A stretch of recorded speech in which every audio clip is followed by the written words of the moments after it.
We're live. Okay. Perfect. Hi, Demi. Welcome to Venture with Grace. Hey, Grace. I'm glad to be here. Thanks again for having me on your show. Awesome. So to start the show, I want to say, since you're originally from Nigeria and you lived in Canada and now in the US, I want to hear what would you say would be the core lessons that you've learned from growing up internationally to, the startup and investing scene? Yeah, exactly. I lived in Nigeria for about 16 years, and then finished high school in Canada before coming to the US for college. And I think the biggest thing is really just being able to one of the biggest things being able to just relate with different people from different cultures. I think a lot of the founders Mhm. that you meet are also from different countries, and they have this kind of very similar kind of immigrant experience, if you will. And so I think that's one thing that's always been helpful Mhm. in relating with founders. And then I think secondly, just having seen different perspectives, seeing different places, it also kind of helps me better contextualize like various companies, various startups, and like the opportunities that they're working on, that they're presenting. Mhm. Because I've not only I've lived in different parts of the world, and so that just kind of gives me additional vantage points, lenses through which to view different companies that may Mhm. come across our desk as well. And then I think lastly, like it also helps me kind of understand market size a bit more. I think there are a lot of companies, especially having grown up in Nigeria, right? I think there are a lot of companies. They obviously start in the U.S., they tackle Europe and all these other geographies, but I think there's also a very big opportunity for many companies in Africa as well too. So yeah, there's a couple of different things that that are helpful, I believe. Totally. I definitely want to maybe we can cover this at the end because I feel like Nigeria is like a really fascinating place for me. So I have angel invested in a company that they actually do like a top talent in Africa region. So Hmm. basically not a top talent, but top talent equivalent. So basically they educate the engineering market there because the raw talents is equally distributed around the globe. And then they were like really focusing on the Africa region because of it's still more in the phase of fast growing and stuff like that. So I definitely want to cover the ecosystem there a little bit in the end. But Absolutely. I want to maybe do I also want to highlight in your experience that you kind of recreate the dorm room fun in your school. Tell us more about what were some kind of trends that you've seen in the younger entrepreneurial market, and how does that kind of shape you in terms of thinking about your investing career and past careers like entrepreneur as well. Yeah, I would say the dorm room fund was definitely like very critical to me learning about venture. And essentially what happens, I started a company on campus with a friend of mine, when I was at Johns Hopkins University in Baltimore. And I think that was the first problem. You're in Baltimore, you're Mhm. very far away from like any notion of like venture capitalists. And my friend and I, we learned about the dorm room fund, and so we drove down to Philly to go pitch our startup. And that was like my first real experience with venture capitalists. And I was just really blown away by this whole concept of having students make investment decisions on other student ventures.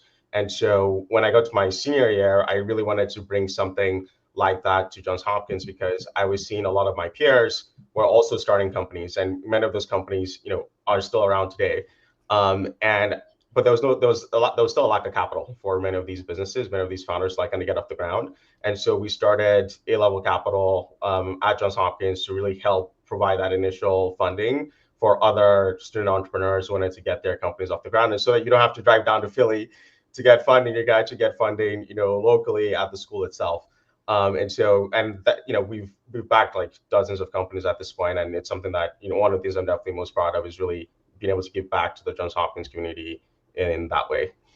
Mm, totally. I feel like it's always interesting to hear. I feel like every investor or founder have the story of they started something early on in their career that kind of shaped them into become a better entrepreneur and investor. And I definitely feel like school it's a really interesting place to explore that as there's so many people that have diverse amount of ideas and you can try without a major opportunity cost there. So I want to dive into our topics today. One of them is obviously let's start with your investment thesis in the go-to-market software space, because I feel like, a lot of people talk about the go-to-market as like a gross marketing person or like a growth person, a salesperson in general, but not a lot of people focusing on like investing in this software as like a Yeah, their like main niche. Like let's talk about, why did you select it? And then like in that like in the entire like go-to-market landscape, like what are some main subsectors that you feel like worth you spending time on? absolutely. I'd say like go to market is very exciting because like every company is obviously focused on selling and marketing their business and making sure they're able to like retain and expand their customers. And so it tends to be a very big area for companies to invest in and provide as much tooling as possible to those teams because they want to make sure that they're as efficient as possible in going after customers and acquiring them and converting them. And fortunately, at almost every firm I've been at, we've always had a very strong kind of go-to-market pillar at each of these firms, including at Sapphire, where we backed a lot of companies like Sixth Sense and Clarity and others in go-to-market software. And these are some of like the biggest go-to-market private companies today. And so it was great that there was already an existing portfolio and existing kind of institutional knowledge here at Sapphire. And then I've worked with my partners to continue to advance and extend that. So I worked on our investment in Sixth Sense, for example. I also worked on our investment in Qualified as well, too, which continues to build that go-to-market franchise. And I would say like today, some of the biggest trends that I'm seeing are one, there was this whole category of account-based marketing, which enabled sales teams, marketing teams to identify the accounts. They could tell whether someone from Oracle or someone from Microsoft or whatever was on their website. And all of that was primarily at that account level. You couldn't quite tell who exactly that person was. And now, like over time, we've been able to stitch together just all of the digital footprints that people live online to better identify, okay, this is specifically a senior marketer, right, at a customer that I'm super interested in, and we should make sure to reach out to that person, when next they are on our website. So I'd say one of the biggest trends is really being able to go from like an account level understanding of who's interested in my company to down to the individual level, because now I can not only track who's on my website, I can track who's very active in my Slack community. I can track who's very active on my LinkedIn post. I can track who's active inside of the product. And all of that enables me to form a 360 view of like individuals and like better target them. So I'd say that's one of the biggest trends, and that's one of the things we believe is leading to the current generation of sales AI, companies that have been capturing a ton of mind share. And I'm sure you must have heard of like AI SDRs and some of the other kind of Mhm. businesses that are prevailing. And then I would say the second trend is related to like the emergence of go-to-market AI or sales AI. Is now you actually need a different persona to help you instrument and AI technology to work across your go-to-market. Everything from selecting which leads to go after, to generating the messaging, to doing research on the accounts of the leads to make sure that the messaging is personalized and relevant to them.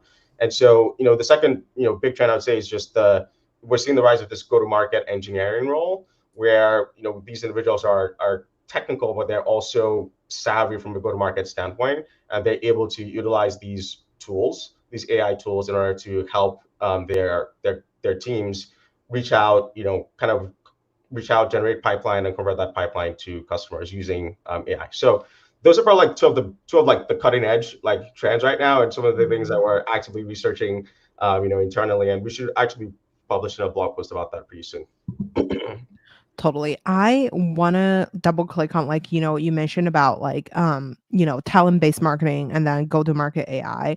I wonder, so like since like AI is kind of like implemented into every step of the sales process, um maybe we could talk about like, what does the traditional sales process kind of look like? And then now with the help of AI, how does the sales process kind of change from the traditional marketing funnel? You definitely like touch up on it like a little bit on, in the past, like maybe people have no way to know like who exactly visited their profile or like, interacted with their brand in some way. But nowadays, like with the digital footprint, like people would be able to figure out like who exactly kind of viewed their website.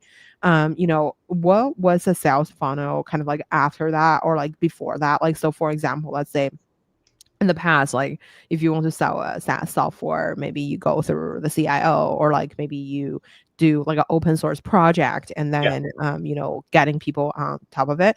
But maybe you can walk us through like what is like a traditional go to market look like, and then who is like the customer that, for example, the you have invested in many coming in the space, like who would be the target profile that you guys are targeting? Is that like the big tech, or is that Yeah. like the smaller companies? Maybe we could start from there.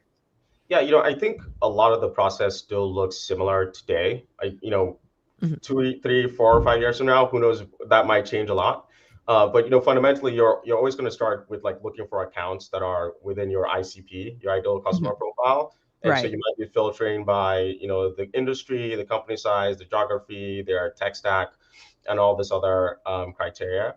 And then Mhm. secondly, then you'd be looking for the actual individuals within those companies that are potential buyers of your product. So if you're a finance software company, then you're targeting different personas within like the CFO organization, and so you'd look for those contacts, and then you will enrich those contacts or those Mhm. leads with like their contact information and other relevant information that's pertinent to you selling your product to them. And then typically from there, this is where you start to actually try to engage these individuals, right? And you had a prior generation of like email sending platforms or outbound platforms that will let you create these email sequences. And so Mhm. you could create a journey or a sequence where you reach out to someone, every couple of days, and then at some point maybe you try a phone call, and at another point you try them over LinkedIn. And so that was kind of like your traditional approach, right? Was you kind Mhm. of identify the contacts, and then you put them to some kind of like sequence to get them to engage. Mhm. Today, a lot of that actually looks pretty similar. The big difference is that now you've got these like AI SDR tools, Mhm. right? That one they can run in autopilot, right? And they can consistently identify companies that are coming into your ICP, maybe because they have reached a certain size, or maybe because they're now using a tech stack that is compatible with your technology, or they've adopted a new data warehouse that you work with. So they're constantly identifying companies that are entering into your ICP, and then they're constantly finding the specific leads Mhm. that would be worthwhile for you to reach out to. And then they're doing the research, right? They're actually these AI SDRs can go on LinkedIn and like look up those individuals and see what they've done in the past. They can look up, any press releases from the company that are relevant to your solution, and ultimately create like an email that's highly personalized, highly relevant for that prospect, and reach out to them. And so one of the interesting nuances here is that instead of creating like a predefined sequence, right, where it's like email today and then send them a LinkedIn message 2 days later and then try them on the phone 4 days after that, which is kind of very rigid and almost it's almost like kind of it's almost cookie cutter for all your prospects. These AI SDRs are iterating, right, and they're looking for Mhm. what works. They're trying different email content. They're trying different email titles. They're reaching out on different cadences to help you optimize your response rates. So that's kind of Mhm. where things are going. It's like it's still a similar process, but what's changing is like who's doing the work in the process. And now you're moving from a world of SDRs doing all this work to having this AI agents or AI SDRs kind of doing the work instead. Totally. What are some companies that you feel like are doing a good job on, tailoring the messages? This is probably the biggest debate. I since I spend a lot of my time in sales and a lot of my network is in like sales tech, like almost every single day I go on LinkedIn and I see an Like a example of new thing. yeah, I see an example of a very poorly written message, right? So I think Yeah, yeah. this is something that is been iterated upon. So one of the examples I saw, just to give an example, was there was a founder of a company and he posted on LinkedIn about how he got a message from an AI SDR that had marketed his own product to him. So instead of selling the product of the company that is using the AI SDR. The SDR got confused, right, and like hallucinated, and wrote a message to the founder selling the founder's own product, right, to Oh him. So God. Oh no. so I fundamentally believe like we're going to have these AI agents in sales. I believe they're going to run on autopilot. But we're still in the early innings of that. And so in this early phase, you're going to see a lot of those snafus. You're going to see a lot of those kind of cringe-worthy kind of moments where where AI is making mistakes and it's like it's causing issues with your prospects. So I think the messaging and the tailoring and the personalization of that is a constant debate. One, again, AI might just like send a totally irrelevant message to someone about their own product instead of marketing your product. The second thing the second issue I see today when it comes to email outreach with AI is it tends to be what I call like false personalization. So someone might reach out or an AI SDR might reach out and like try to make your college experience relevant, right, to the product that it's trying to sell you. So for example, I went to Johns Hopkins and I don't know, we have homecoming, and so it might say something about homecoming in the title of the email and then try to sell me integration software. Like it's just like that is not personalization. It's disingenuous, frankly. And so I think we're still as an industry like making that transition to creating more bespoke messaging that's actually tailored to the prospects that we're reaching on. And so, I think the industry is going to shift from personalization, which is this like throw a random fact about the person at the top of the email, and then transition to try to sell whatever product you're trying to sell to them, to a world where like because you have all of this data, as I mentioned before, you have the data on how the person has engaged in your prior webinars, you have the data on how active they're in your Slack community, you have the data on like where they spend time on your website.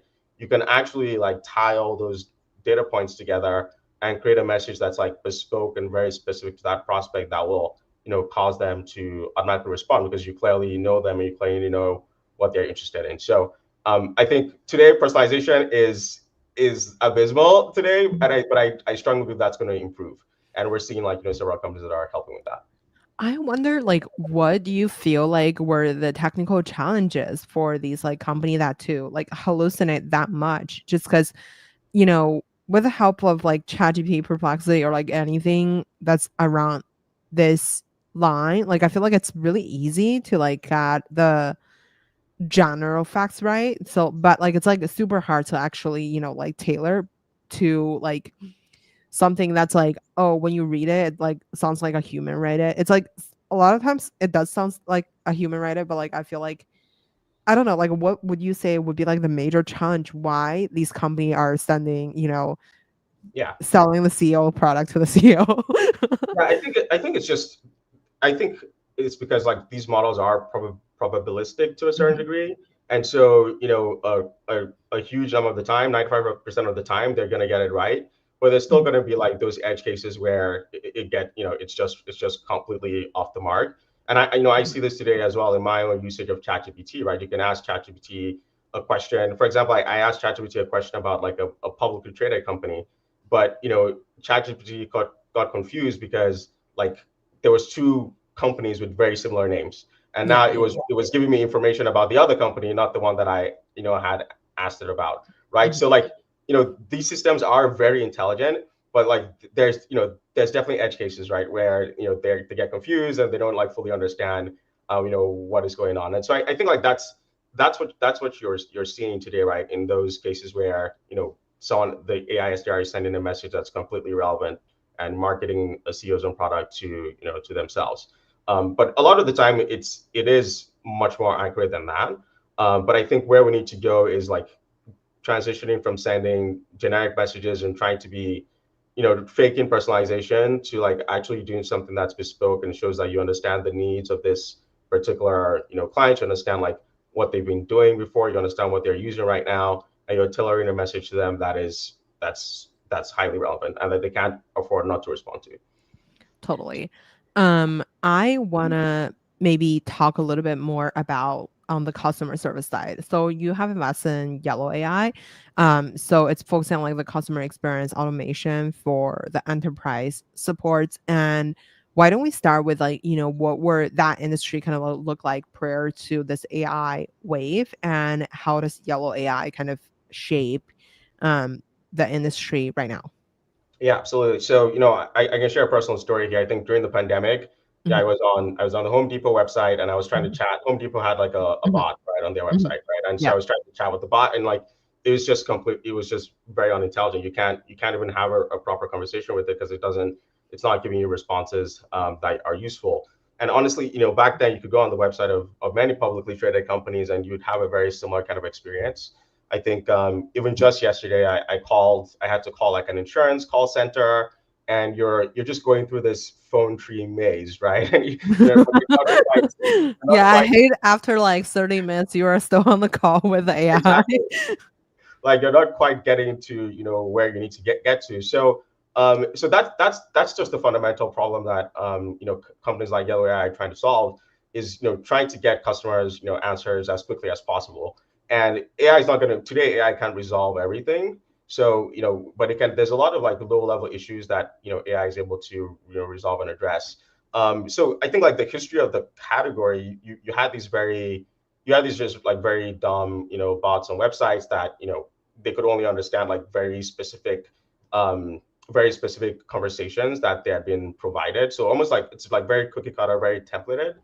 And then eventually the industry transitioned to a point where you still had to give the bots like many examples of the same kind of conversation. So for example, if I'm waiting for like an e-commerce delivery, I could say like, where is my package? Or I could say like, how soon is my package going to arrive?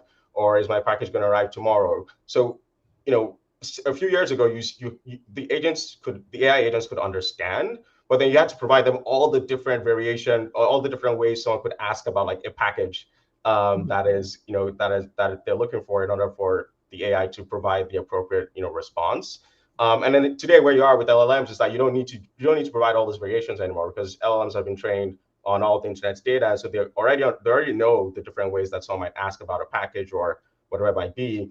And now it's really about connecting those LLMs to your backend system so that they can provide the appropriate response to the to the customer. So that's kind of like the transition of the industry. And companies today are still in various points. Some companies are still using very dumb like chatbots or voice bots.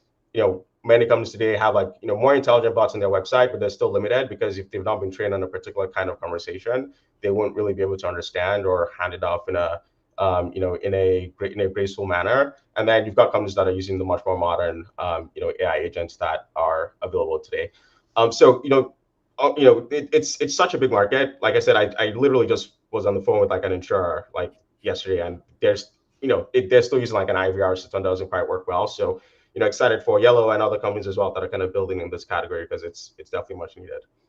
For sure. Why don't we talk about, there's previously in the customer success category, we had the investor of Krista AI, or the founder of Forethought, and like so there's a lot of like people are creating companies in the space. I wonder, like, when you were looking at the space, like, how do you think like Yellow AI is like specially, I mean, like just like just like positioned to win the category, and how are they differentiated Yeah, I think from our many view is other? that it's a really big category. Like I said, I spoke to one insurer yesterday. I spoke to another one. I spoke to health insurance. So I spoke to like a mortgage company yesterday. I spoke to a health Mhm. insurer 2 weeks ago. I mean, it's just like I want as many companies as possible in this category, because there's still so many companies that are not on these modern systems. So I think fundamentally what ends up happening, right, is like the market gets carved up by geography, by even by vertical, right? There's some solutions that are very vertical Mhm. focused. It also gets carved up by segments. So like some companies are more Mhm. enterprise, some companies are more mid market, some companies are more SMB. So I think at the end of the day, what you're going to end up seeing is like everyone's going to play in all the different sectors and segments and whatnot, but they're probably going to have like a few that are like their sweet spot that they really go after, and that they're really the best solution for when everything's said and done.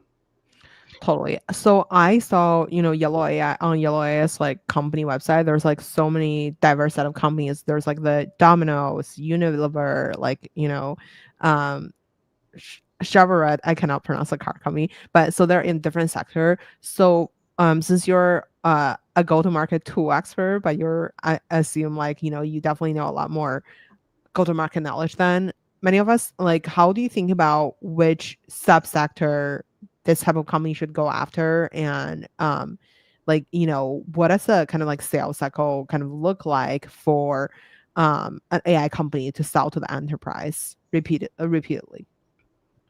Yeah, I think you really want to make sure that your solution is, especially for enterprises, you want to make sure that it's like really custom fit for their use case. Mhm, Every single vertical is going to be different. They're going to have slightly different nuances. mhm, And so, like, one thing with Yellow, like, they're finding a lot of success even with companies that are running like a B2B business, but they have to, you might be like a car company, like a Chevrolet, for example, but mhm, your end customer is really dealerships, right? So those are the people that you're supporting, not the end like consumer. mhm, And so they're finding a lot of success in those like atypical like use cases that people don't think about, right? Verizon, I think, is another example where the use case there is with resellers and like people of that nature. mhm, And so that's what I mean by it's a much bigger, wider market than I think people truly realize. And I think over time, like various solutions will penetrate there. mhm, From a go-to-market standpoint, one thing that really helps is channel mhm, partnerships because customer support, customer experience, it's a pretty old industry, right? It goes as far back as like the contact center, and there's a lot of vendors that already sell to these big enterprises and provide them with contact center solutions. And so being able to unlock the partnership channel, I would say, is really key, especially for companies that are going to sell to older enterprise companies that have an existing stack and they have existing partners that they work with. mhm. Being able to ride like with those partners is going to be extremely helpful from a go-to-market perspective. How does typically how does an AI company kind of like pricing the products? Because I've seen some of the AI company that would have like a white glove solution to enterprise. So for example, let's say the enterprise want to build like a certain type of tool, and then they go through like a tailored solution for them. But on the other hand, there's like companies that are selling like essentially just like the same thing but branded into like different companies. Like, which way do you think makes most sense from like an investing perspective? I think AI pricing, it's definitely something that's still being figured out, right? Like there's Mhm, different companies with very different models. So for example, I've seen some companies that use like a credit-based model, right? So you mhm, buy a certain number of credits up front, and then mhm, as you perform every task you perform with the AI, has like a credit cost associated with it. And so as you consume those credits, you eventually finish your balance and then you can re-up. So I've seen some credit-based models like that, which are a little bit easier for people to grasp and understand. In verticals, like for example, at least AI is another one of our portfolio companies. It's a conversational AI solution for residential housing, and mhm, in that vertical, in the real estate vertical, buyers are used to buying based off of dollars per unit, and so their pricing is based on a dollars per unit basis, because that's how those buyers are used to thinking about their mhm, businesses. So you're seeing a pretty wide variety of approaches here. In like customer support, I think some companies may be pricing based on like the number of tickets, right, that they are handling. In mhm, sales, some companies are pricing based on the number of leads that you want them to reach out on your behalf. So a lot of these in general, like when I just kind of reflect on it, whether it's credits, whether it's leads, whether it's number of tickets, a lot of companies are pricing on some kind of usage basis or on some kind of output, right? mhm. That they're delivering to the end customer. But again, in verticals, you might have like slightly different pricing because of how customers in those verticals are used to purchasing products. Totally. I want to learn more about like, what were some metrics that you are using to evaluate these companies in the more towards like growth stage AI Yeah. companies? Yeah, that's a good question. From a metric standpoint, it's still quite similar, I'd say. Like one, certainly just like the size of the business, the size of the top line, Mhm, how quickly the business is growing. mhm, How does that benchmark, right, to other AI companies, maybe in that same space or just more broadly that are, of that same size, right? Because mhm, this is a new paradigm, right? And there's not as many precedents, right, that you can look back on. And so, maybe in the past the benchmark was, I don't know, 50% or 100%. I'm just making up numbers. But now, with all the other AI companies, the benchmark is higher. So you're growing as fast as like your peer set, is something that we definitely look at. So it's sort of like a comparison, if you will. And then third, of course, we always take a look at gross margins of these businesses. And again, here it's about benchmarking, because AI businesses, as you mentioned earlier, they can have a different cost structure compared to like your traditional software business, whether it's compute costs, whether it's training costs, whether it's some of the professional services that they provide to enable their early customers get up and running and successful on their products. And so we look at gross margin, but again, contextualized against the other AI companies to see how like this particular company we're looking at is performing. And then, finally, we always spend a lot of time thinking about the efficiency of the business. So what's the sales and marketing efficiency? What's the overall burn of the business as well? And then, the classic SaaS KPIs, so like retention is always going to be a key one to take a look at too. Totally. Let's talk about, like you guys invest in Simpplr, which is like a platform that transform like employee experience and like in the HR space. I would identify it as like a HR space. So why don't we talk about like in that space, what are some innovation that you're seeing and how did you pick like Simpplr? Maybe we could start from like, how do you source a company to evaluating it to like putting money in? Yeah, I think the big trend there with Simpplr was that this was in 2022, and coming out of the pandemic, like during the pandemic, everyone went remote, right? And Mhm. so of course, prior to the pandemic, people were in the office, and you really had that opportunity to build like in-office, in-person culture.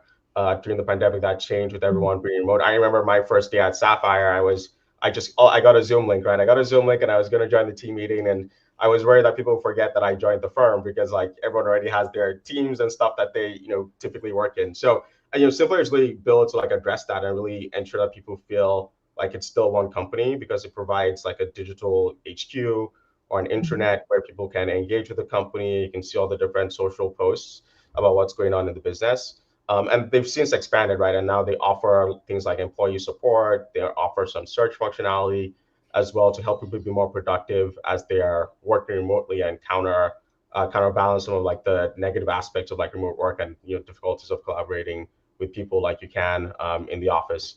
So so we made that investment in 2022, and like they've just continued to sell right into some of these like bigger enterprises. They've expanded to frontline workforces as well. And yeah, it's one that we just continue to be excited about, because they're really continue to build out that product set beyond just what we even thought about when we were making the initial investment. I wonder, so like when you are thinking about, let's say, like the market, obviously it has a really big market, but like how do you think about from I guess like when you meet the company, like what were the growth rate that you're seeing? Maybe we don't have to use any specific company as example. What is like a good growth rate? And like in terms of like, how much do you pay attention to the employees, or like do you pay attention to like how much revenue they're generating? And is there like any specific benchmark that you could share in the I guess like in general go to market AI space that you feel like are good metrics?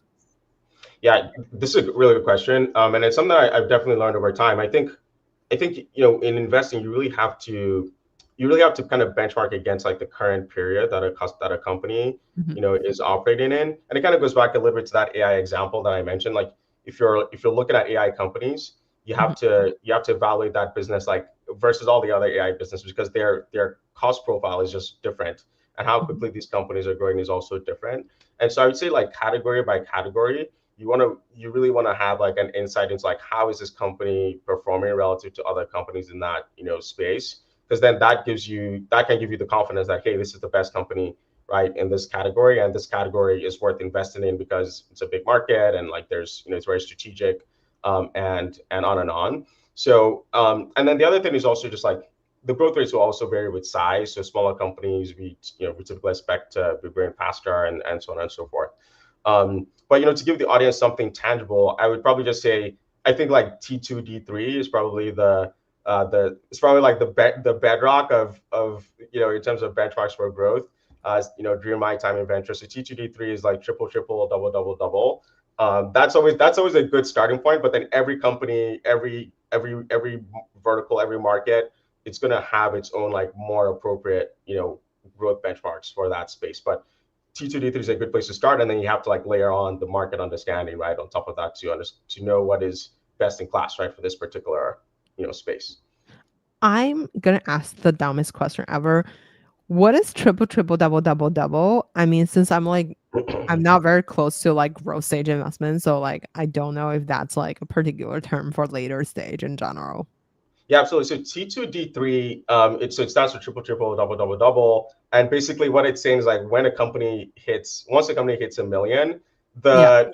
the SaaS, like the golden like rule of SaaS, right, was that the company would triple from 1 million to 3 million, then triple again from 3 to 9, then double, double, double, beyond that point.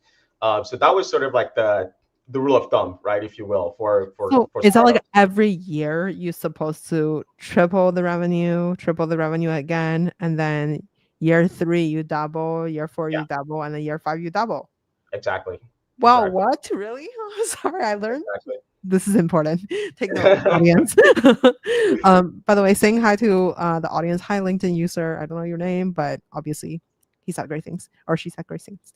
Anyway, so okay, so I want to go back to that's like some really interesting stuff. Like okay, let's go back to Qualified, which is another of your portfolio company.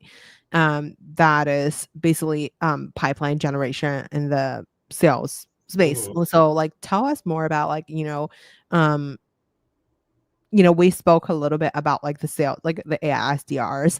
mhm. What do you think is like the challenges and advantages of like this space? And maybe we could talk about Qualify. How do you find the company, and how do you evaluate that company benchmark against the rest of the companies? Obviously, it probably triple, double, double, doubled. But before that, like, how do you kind of like find them and Yeah, I think evaluate the them? the light bulb with Qualified was just companies spend a lot of money on marketing, right? Whether it's ads, whether it's social, like just social media posts, whether it's blogs and things of that nature. So people spend a ton of money just getting leads to their website, and then when a lead gets to the website, right, now they're trying to kind of navigate their way and try to understand what exactly this company does and what's the pricing and all of this stuff. And so Qualified really kind of emerge to be that ability to engage with your leads when they're on your front door, quote unquote, which is like Mhm. your website. Like when someone actually comes to your website, when they come to you, you want to be able to like engage them like right in that moment. And so they Mhm. built a bunch of technology that enables companies to see how people are engaging with the website, and then start engaging with them when they show different signals. So, for example, if somebody shows up on your website and they go to the pricing page, right, Qualified as a way to enable your salesperson to like take over the website chat and have a Mhm. direct conversation with that individual, because on the pricing page is like very high intent. It's a very strong signal. Mhm. And in addition to that, like Qualified, one of the ways to think about them is as a conversational AI solution that I was describing earlier, and that there was that journey. And where Qualified started was they had you had to create these various like dialogue streams or various like conversations, and you kind of really had to lay them out and say like, okay, if the lead says this, then this is what the conversational AI should say, and on and on. But today with LLMs, like you don't have to do that anymore, right? You don't have to like create all the various like dialogue paths as in as much detail as you used to before. And so Qualified has their own like AI SDR that sits on the website and is able to engage leads as they come to the website, and it can help leads book meetings with your AEs. It can give leads offers. So you can invite them to a webinar. You can offer them like an ebook or whatever it might be. It can hand off to like a live agent to actually have that conversation with the lead if that's what's best for that particular conversation. So that's a bit of what they do, and the ultimate goal is to enable you to increase the amount of pipeline you're generating from your website, because when someone is on your site, that's like a golden moment for you to actually have a conversation with them and speed up the pipeline conversion process.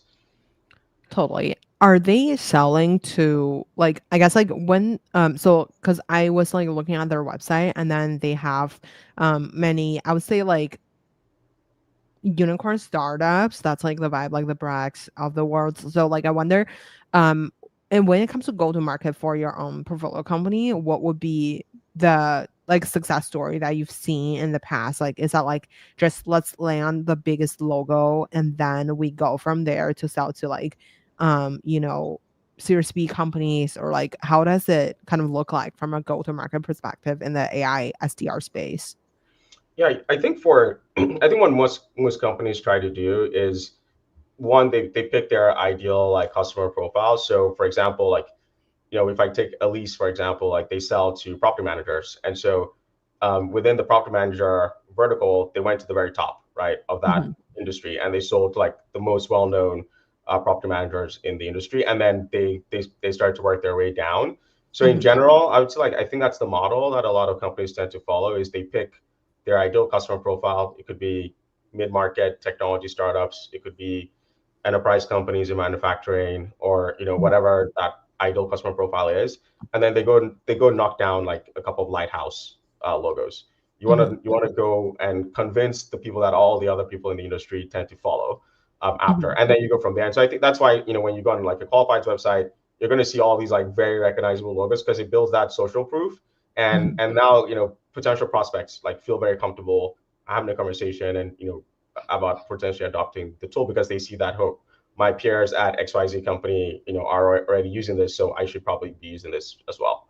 Is there a metrics on how fast they can onboard the clients? And then like in terms of like churn rate, like what is like a is there like a industry benchmark on like the churn rate that people should try to shoot? Obviously 0, but like I mean Mhm. like what is kind of like the general vibe there for AI companies? Yeah, I think here again, it really is dependent on the vertical that you're in. There are certain verticals, like for example, like insurance, like selling to banks. Like a lot Mhm, of times, companies at the growth stages in those verticals, they may have like almost no churn at all mhm, because it's so hard to sell to those customers that when they pick you, they're making a very firm commitment. And unless the product really doesn't work, they wouldn't churn, right? So there's certain mhm, categories like that where it's anyone, sometimes even just more broadly, anyone selling to like big enterprises. Like mhm, usually, if you're once you get in and you're able to, and the product is working as expected, it's not surprising to see like zero churn or very mhm, little churn in those businesses. In fact, sometimes when we look at companies that have both an enterprise aspect to their business and like an SMB or smaller segment of their business, or where they sell to smaller customers, sometimes we separate the business, or we cut a line and we look at the enterprise separate from like the smaller customers because we want to see like what that enterprise retention looks like, because that's typically supposed to be stronger, right, than mhm. smaller companies. So I would say like depending on the segment you sell to and like also the industry vertical, that's going to determine the right retention benchmarks. But for companies that sell to enterprise, usually we're expecting like probably 90 plus from like from a logo or gross retention standpoint. And then for if you sell to smaller customers, then like the line or the benchmark is going to be lower because those customers just have they have more churn just naturally by virtue of their own end customers. Totally. Um, I wonder, so is there so like you mentioned about like maybe we could talk about like Elise AI, since it's like selling to the real estate industry. I feel like maybe we could start with the product first, like what it is, and then we can jump into like I feel like selling to an industry like real estate is like super hard just because like people have the traditional mindset on managing everything. And why don't we start with like what's a product and then we can go from there. Yeah, absolutely. So at least AI, it's a conversational AI product, and basically what it does is that it can interact with potential tenants Mhm, through voice, through email, through text, through website chat. So they cover all the different channels that someone might want to engage, and they help like answer questions that a potential tenant might have about a particular building. They mhm, also help with scheduling tours so that people can come in and see the building as well. And then once someone actually becomes a tenant and they're leasing like an apartment from that building, they help with things like putting in maintenance requests. So they can help triage like an issue and make sure that the right individuals come in to fix those issues. They also help a lot on like they'll help the property manager too with things like reminding people to pay their rent or reminding people to renew their leases too. So the broader challenge in this vertical is there's not enough leasing agents essentially for these buildings to have enough coverage of all their tenants. And so at least it's coming in to fill those gaps of where a leasing agent would typically be required, whether it's just like answering questions about the building, booking tours, helping folks with maintenance, and on and on. I wonder, how do you start? Do you start with, let's say, leasing first, or do you start with like the building management first? Like, which part would you say would be like the most kind of like critical for an AI company to come in and solve the problem? Like, how do you identify which part of the Yeah. Journey that you should like enter first? That's a really good question. Because in this industry, in this vertical, you have the owners of Mhm. the buildings, and then those owners may outsource the day-to-day management to like a third-party management company. Mhm. And so I'd say a lot of times it at least goes to sell to those property managers. But sometimes like they engage with the owners, and then the owners bring them into the properties as well, or refer them to the property manager. So it's a mix of both, just depending on where the relationships are and kind of who's more forward leaning from a technology standpoint. But yeah, there is that dynamic where you want to have engagement with both, but the property manager is managing this thing day to day, and so they also need to be on board, right? You're bringing it on and using it day to day in the property as well. I wonder, so like for a company like this, do you recommend them to go after like um multiple different real estate management companies all at once, or is that like, let's land 5 clients this month and then make sure that they retain, like make sure that they don't leave us? And like, which way do you think it's like a better approach? Is that like just like let's just go all in for like 100 company this month and then see Yeah, who stays, or the other way around? I think when you're getting started, it's really important to make sure you nail those like initial customers. Those are always going to be your champions, Mhm. for you. And there's many times where, there's many times when we're doing our diligence and we get to speak with like some of these initial adopters of the product, right? So I think it's really critical to make sure that you don't mistreat like that Mhm. initial set of customers. And then because they're going to be the references for the next set of customers that you're going to try and acquire. And so you have to be careful not to spread yourself too thin in the Mhm. early days while you're still building that reputation. And then once you built a reputation, probably you're able to attract some capital to then expand your sales team and then go after, more potential customers. So I would say like you want to really nail the product market fit right first, then you Mhm. can go expand from there. And even a company like Elise, I mean, it's a sizable company today. But when they launch a new product, they start small. They start with like a few customers, and then they expand from there once they work out all the kinks. And that's just traditionally how it works out. Totally. I wonder, when you are thinking about, maybe we could start with like your like another of your portfolio company. So it's on the local no code side. So why don't we talk about like, I feel like in the future nowadays, like people are coding, I wouldn't say less and less, but like everybody become like a prompt engineer these days. Right. What does the future of coding kind of look like? Obviously we had past guys who came out to say, hey, the future of coding is kind of like you type in English and then there's like an app that Mhm. shows up. How do you think about in that industry in general? And like, what do you see in um Rewst? I don't know Yeah. if I pronounced it right, Yeah, but no, Roost. Roost Rewst. is yeah, Roost. So Roost sells to like this, this vertical of MSPs, managed service providers, Mhm. and these MSPs they manage IT for small businesses. So, Mhm. at Sapphire we have an MSP that helps us with our IT, and I'm sure many other SMBs do as well. There's thousands, tens of thousands, right, of these MSP Mhm. companies, and a lot of the work, some of the work they do is just pretty manual, right? So when someone leaves a company or joins a company, there's a whole bunch of onboarding steps that the MSP has to do. There's a whole bunch of like account creation that they have to do. They have to address lots of IT tickets, right, that people might submit. as well, and quite a sizable number of those can be automated.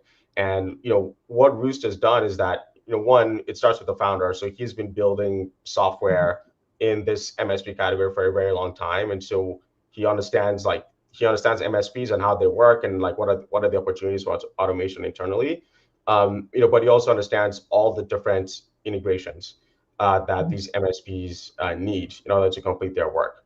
Because an MSP, they have a different tech stack. They have like a remote monitoring system. They've got a professional services automation system. Like these are very different from like what your typical tech company does. And so out of the box, right, Rewst already connects to these like specific tools that MSPs utilize, and so it's able to help them, kind of get to value faster. I think the second thing they do, just kind of given their industry knowledge, is they have templates that already built into the product, and so on day one, an MSP can already start to like automate some basic workflows within their company because Rewst is just so specific and so dedicated, right, to that vertical. Versus like if you were to pick up another tool that is just more horizontal, more general, you might not have the right integrations. You might be stuck with like the cold start problem where you don't know what to automate because there's nothing in the tool that kind of helps you do that. But Rewst has really done a good job of like addressing those 2 points, and that's what helped them, really get a lot of momentum in the industry. I wonder when it comes to like making investment decisions, like I think by the time that you are seeing them at your stage, they already have some sort of like product market fit. Why don't we talk about like, what were some benchmark that you are using to select the companies, and what are like some advice for like earlier stage founders? So like how early do you go into the chat with the founding team? A lot of like I feel like growth stage investors, they would chat with the founding team since they're like maybe seed, pre-seed, like as early as possible. Like how do you kind of like track a company's like success? Or do you feel like a lot of your investments are like just like a you kind of like just study the metrics when they become, at the stage that you could Yeah, invest? no, it's absolutely relationship driven, and it's something that we're constantly pushing ourselves to do. There are several examples of companies where we've met them since they were like less than 5 million, right, of ARR, and then we eventually got to actually formally partner with them, when they were much larger. And so I think we do like a pretty good job of getting to know founders early, getting to know the business early, getting to know the industry early, and then also just like how the company evolves. I mean, when a company is sub 10 million, it's very different because they then add new products and like new teams and all this stuff over time. So that actually is super helpful because you have all that context on where the company has come from, and you can have more conviction, right, when you're making the investment because you've actually been part of the journey, been part of the story, over time as well. So, I mean, relationship building is just like so core and so central, and it's like our preferred way of meeting founders, getting to know them, and ultimately partnering, eventually. Is there a time that you would select maybe people have less ARR or like less of the metrics, but they because of you have built a relationship long enough that you're like you can see the potential of the company become something huge? Yeah, we've definitely gone early. I mean, there are companies that were less than 5 million of ARR when we made those investments, and part of that is just having domain expertise in those categories and being comfortable, with going earlier than we typically do.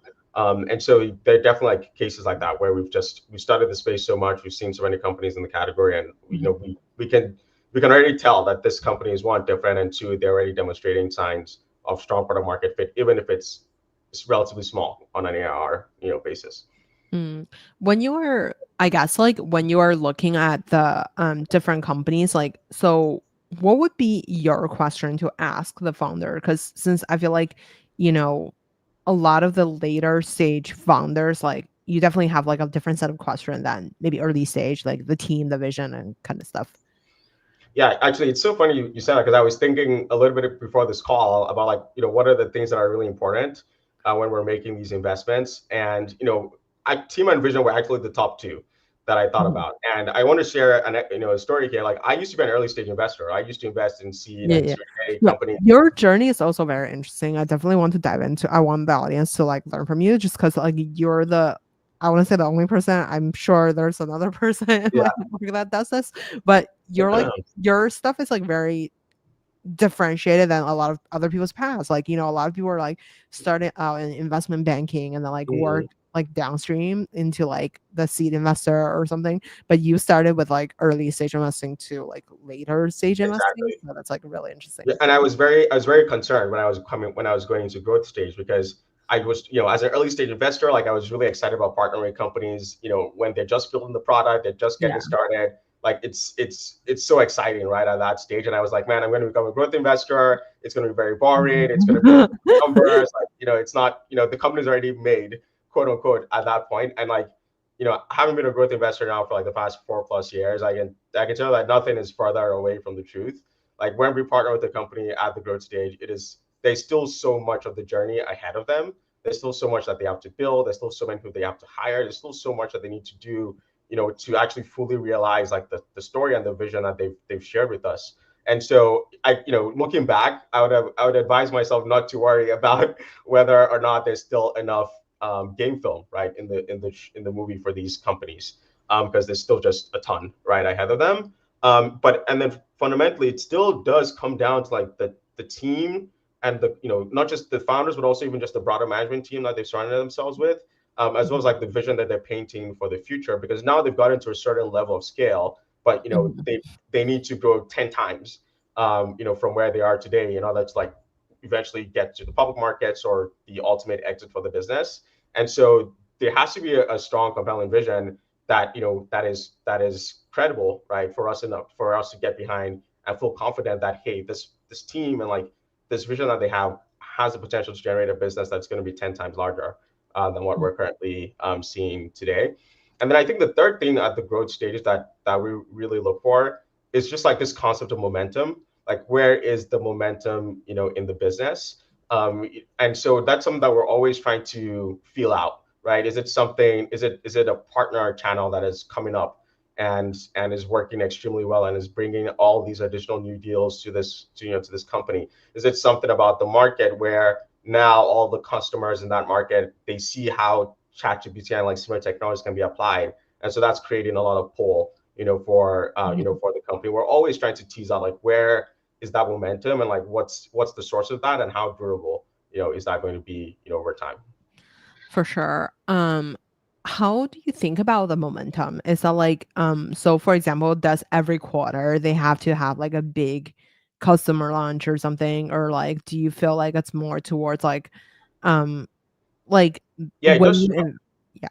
it shows up in various ways. Like, for example, for some companies, it might just be, for 3 quarters, or Mhm, previously they had no $1 million customer. And then suddenly quarter after quarter after quarter, they're just banging down these $1 million customers, as well as like the rest of the customer base. So now you're starting to get a sense for the ability to land these like larger businesses. For other companies, it could be comparing how much ARR they generated from the partner channel, 2 years ago versus last year versus what they're on track to do this year. And so it's always going to show up in different ways. For another company, it could just be how many new logos are they landing, mhm, quarter after quarter, and that can demonstrate some momentum, right, in the mid market segment or in the enterprise segment, right, of their business. So for every company, it's probably going to be a little bit different, but like really teasing out like where's momentum and why is it working, and is that something that's going to like be that's going to prevail over time, is like super important, to us to understand. mm, totally. I want to be aware of time and I want to end with like a quick 1 minute fire round for you. Sure. Okay, what's your favorite book? So for every book, I'll give you two. So one is a book called Relentless by Tim Grover, Mhm. and he was like a coach to Michael Jordan and a couple of the other like top basketball players. And then I've also been listening to this book Never Finished by David Goggins, which I think is Mhm. phenomenal and really really pushes you to think about how much you can do and how much you can achieve, as Yeah. well. I'm definitely gonna check them out. Who made the biggest impact in your career?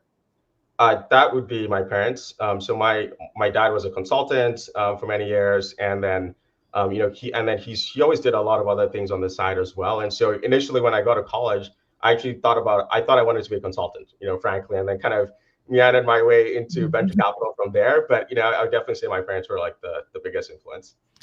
Who would you invite to your dinner party? I would invite. His name is Bayo Ogunlesi, and he's the founder of Global Infrastructure Partners. And he grew up in he grew up in Nigeria, like from a similar part of the country as I did. Went to Harvard Law, and he was on the board of Goldman Sachs when I was working there, and so that's where I really got to like learn more about him and his journey.